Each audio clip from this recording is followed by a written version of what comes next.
Okay, Matthew, this is Ask Throwback Thursday Episode 8. episode 8.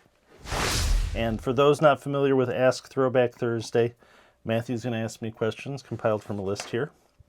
I don't know what the questions are, and I am going to answer to the best of my ability. So, you ready? Price Waterhouse keeps these Price- under seal. Just like for the Oscars. They just arrived. Yep. No expense spared for Ask Throwback Thursday. Okay, so the first question is a follow-up from our Jimmy Page Telecaster episode. Yes. And a customer asks, did you ever address that one Fender photo of what appeared to be a ceramic disc magnet stuck to the bottom of the bridge pickup on Jimmy Page's original instrument? And then I said, I just made some notes. We did discuss this in the Sundragon Jimmy Page Telecaster video that we posted on February 2nd. Yeah. And we talked to the Fender Custom Shop builder, Paul Waller. At NAMM, at yeah. the Fender booth at NAMM. And you talked to him Yeah, about... I asked him, and he said that those magnets were on the pickup that was, that's just as they were when they looked at the pickup that Jimmy Page had, but the original guitar didn't have them. And interestingly, with that pickup, it's a gray-bottomed pickup, so it's not a 59 era pickup. But it does leave open this question, why are these magnets on the bottom of it? And is that something that Jimmy Page did commonly? So I have not investigated this, and I haven't lifted the pickup out of my Jimmy Page Telecaster to see if they're on there. I assume they're not, but I do know other people have tested this, and it does raise the Gauss, not surprisingly. It raises the charge a little bit to put those magnets on the base plate. But that is a interesting tonal question, and I'm going to experiment with it just out of curiosity. Have you ever heard somebody doing that before? Is it common thing for people to do? I haven't heard of that before. No.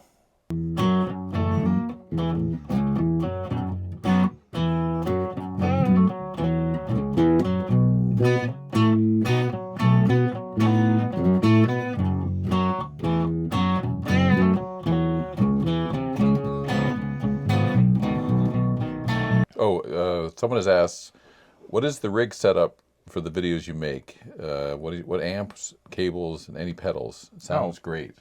Oh. Says customer. Okay. Typically, you're playing a Trainer small block 106 amp because it's a little tiny, well, very cool sounding amp. Yeah. That for bass that we saw at NAMM a few years ago. Right. And tried it there. And it fits in our little tiny space here real well, but it also sounds great. So for bass, we use that. I've got a Princeton Reverb, I think it's about a 78 or 79. Silver face. Yeah.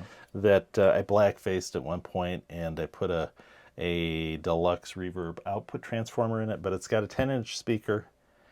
It's actually a 10-inch Sammy Sound speaker. Or is the Sammy Sound? And it just gives it a lot more headroom, and it sounds a lot chunkier with that speaker. I've tried a 12-inch speaker in that amp also, and actually preferred this 10-inch speaker.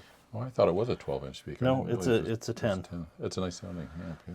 And then then I have a Matchless Lightning clone that I made years ago, and the Princeton stuff's usually the clean stuff, and if I'm using the Princeton, I'm usually going to have that set on 2 or 3, and then for a little dirtier tone, I have a Matchless Lightning clone that has a Celestion Classic Lead 80 in it, and I made it using transformers from, is it called West Lab? A place in Lansing that made the original transformers for Matchless in their first incarnation.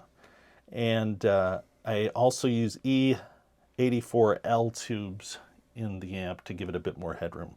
So the combination of the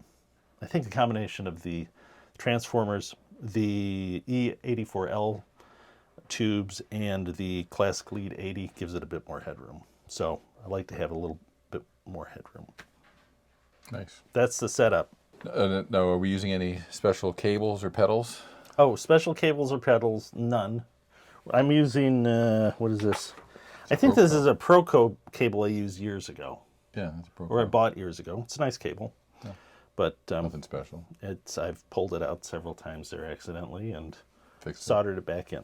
Just your standard cable with the blue shrink tubing. But this is Proco. And are you using a pedal? No, no, but sometimes I have done clips where I'm using the Princeton Reverb and a Throwback Overdrive Boost to give it a bit of dirt. It works well for that. But generally, we don't. When we're doing these videos. Generally, for these videos, no. And here's a follow-up question from Deoxit. I have always wondered if overspraying a pot can wash some of the shaft lubricant grease out and onto the pot track where it might cause problems. Okay. Is that a problem? I haven't experienced that problem. I guess it could be, but where that grease is it's really sort of a damping grease that just dampens the motion of it, and that's usually on between the cap on the back and the part of the pot wiper that is not exposed to the trace. So I think it's probably unlikely that that's going to happen. It may wash it out, but I don't think it's going to wash it onto the trace. But I wouldn't really worry about it. I don't have any direct experience of that having happened. That doesn't mean it can't, but. Well, I guess too, you can always use too much of the stuff too. You got to be. Yeah. You just give it a little bit of a. A little bit, but I'm often fairly liberal with it. Oh yeah. Okay. Yeah. What do you think of using a pot cleaning cap when spraying Deoxit? Pot cleaning cap. Oh, it stumped you. What is a pot cleaning cap? I found it by accident when I looked up. I was trying to find out how do you spell Deoxit. I know they make a cap that goes on that you can put like on a crybaby pot that I think is supposed to keep gunk out of it.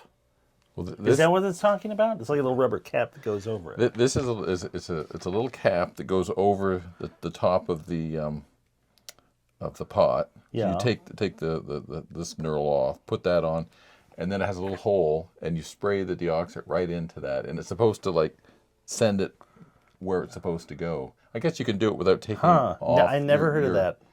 They show it. It's on. So it's supposed to kind of work in between the shaft and the collar into it that way? You put it. You take off this knob and you put the cap on.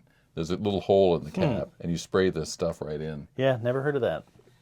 Stuart McDonald has them. Oh, wow. I just did a web search saying, how do you spell Yeah, never heard of that. They're $22. I thought, well, they say it's a must-have for F-hole guitars. Okay, yeah. So I'll have to look into that maybe. I don't know. Never tried it. Now that Throwback is selling magnets, do you have any plans for selling your vintage spec pull screw separately? Oh, sorry, I don't. I do get this question a lot. Sort of the short answer of the pull screws is that I have to buy enormous numbers of them to get the exact spec I want. Which means I have enormous numbers available if I wished to sell them. But part of the downside to ordering enormous numbers of these is that it's a lot of money.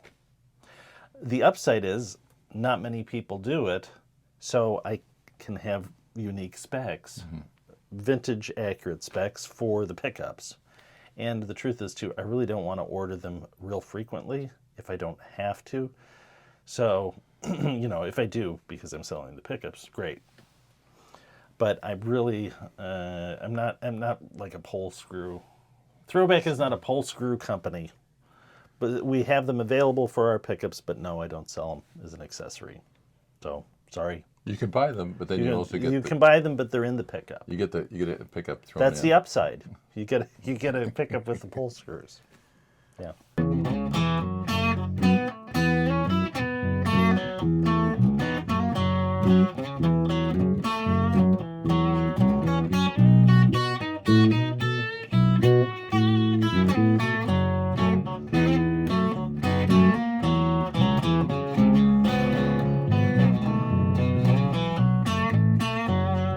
Does your Pro 90 humbucker size P90 sound like your regular P90? Okay. I do get this question periodically. So I'll get, hey, can I get the SB Special or the 5556 set in a humbucker-sized pickup? with the Pro 90.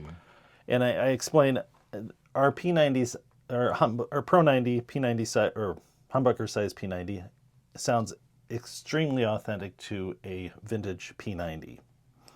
But I have to play with the specs a little bit, and everybody does who makes these, in order to get that size coil into a humbucker size, a P90 size coil in a humbucker sized cover. Right. So what we do is we've got our own base plates made, so it's very important, I think, to have the entire assembly as accurate to vintage as possible. So we have our own brass P90 or humbucker size P90 base plate made that's tinned, that has little dimples that force the magnet into the bobbin like a vintage P90. We use the same magnets that we use for vintage P90s, vintage repro P90s, and we use the same bobbin, but we do cut down the ends. To get the resistance we need, we put 42 gauge plain enamel wire on the inside of the coil. So the majority of the coil is 42 gauge. And then on the outside of the coil, we put 43 gauge plain enamel wire. That allows us to get the resistance where it needs to be, and having the majority of the inner part of the coil, 42 gauge plain enamel, keeps the tone where it needs to be for vintage P90 tone.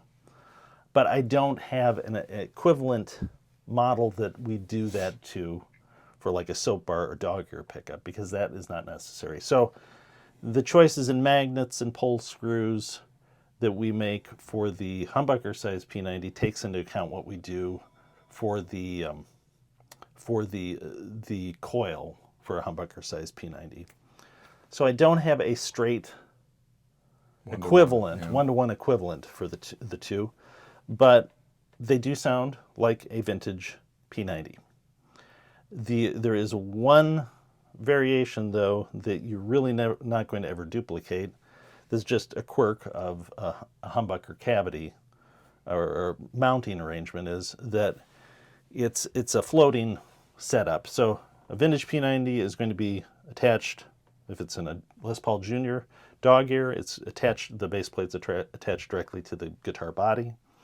And if it's a soap bar pickup in a vintage style Les Paul, historic reissue, it's screwed, the pickup itself is sitting on the bottom of the pickup cavity.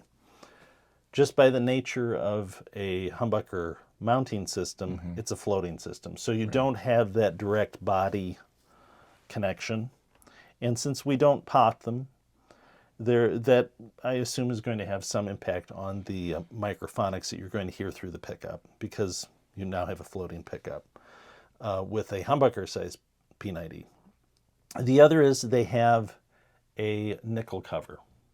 Now, so classic P90 tone is partly nickel cover. I mean, the Beatles used the Casino. Yeah, Casino with dog ear P90s, and those have nickel covers. So it's certainly a classic P90 tone, but it does have a little effect on the tone. So that's the other factor. With the humbucker size P90, we have a version of our PAF cover stamped, which is very thin nickel silver, but we have it stamped with the holes in the center for a humbucker size P90. What's the difference between a long Alnico magnet and a short Alnico magnet? Other than the size, Other than the size, okay. Okay, yeah, I do have long Alnico 2, long Alnico 5, 3 variations of long Alnico 5, and a short Alnico 2 and a short Alnico 5. Right. Okay.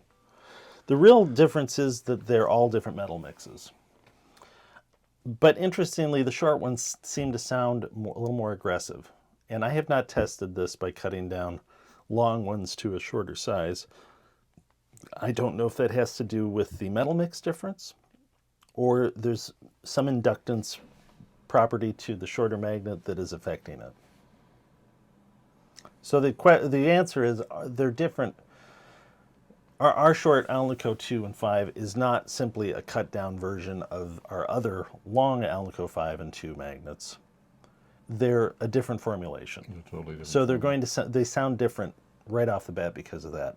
How much the shorter dimension affects the tone? It seems to, and it seems to make it slightly more aggressive. Why that's the case, or if it is simply because it's shorter, I haven't tested it. Would it even be possible to cut down a long? You can do it. You can do it, but Alnico is very hard, very durable stuff. So I haven't really tried, and I'm not interested really trying. I know there's guys that have done it, that are pickup makers that I've talked to, and I think that they confirmed to me that it is a little more aggressive when you cut it down. But I haven't actually done that test myself.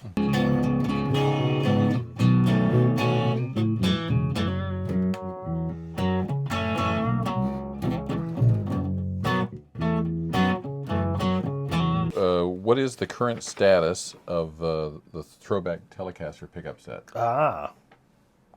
Well, it's in here. One of them is developing all. I want to get the specs worked out for at least 3 versions of them. These are the Blackguard spec in this. Our distributor in Japan requested that, and so these are the first iteration of that. I think we've got it all sorted out. And so flat poles, they've got the little donut shape cosmetically where the poles press through the vulcanized fiber board. Right. Flat pole magnets, the plain enamel wire, hand scattered. The twine is white, but it's been dipped in wax. It's full of lamp black pigment, which interestingly, I think I'll do a video on this. I think it does have a tonal effect because just testing them, not in the guitar, the black pigment is conductive. Like you can actually rub it and it'll create a little charge on the wax that has the lamp black in it. It'll create enough charge that you can hear it through the pickup, and the same pickup with just regular wax that has not had the pigment in it doesn't do that. So, my impression is it's slightly darker with that lamp black impregnated wax. So, but they're coming.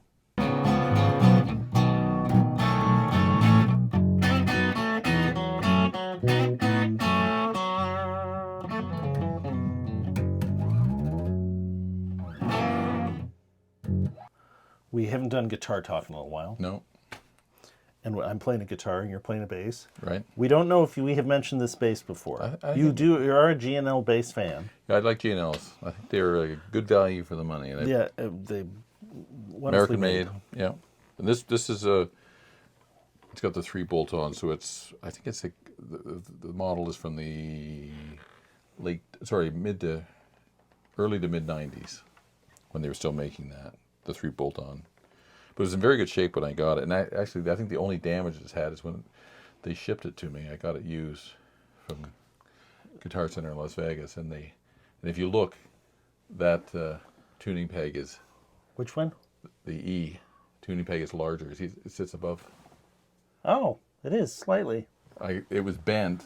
I had the original one that came, but it was damaged in shipping, and so I got that one from G&L. Do you have the old key? I have the old key. Can you swap that piece out, or is that the piece that's broken? It's kind of bent right there. Yeah, I have to look at it again. I didn't realize it until I think this year. I looked at it and said that is different in size. Huh. And at NAMM, I talked to the guys at G&L and I said, "Do you still make the older key size?" And he said, "No, we just have the one. That's a longer shaft, so it sits up a little higher than the other ones." Okay. But it's a nice little bass. It's got the sort of precision bass, or not precision bass, a jazz bass set up here with 2 pickups. Yeah, it's just 2 volumes. So volume, no tone. Ash body or no? I believe it is an ash body, yeah. And it's got the, you can see the grain through the wood. And it's a quarter-sawn maple neck. Sort of has a darker pearloid dots. Yeah, I think you're right. Instead of just being black. Yeah, because there's different shades of them. Yeah.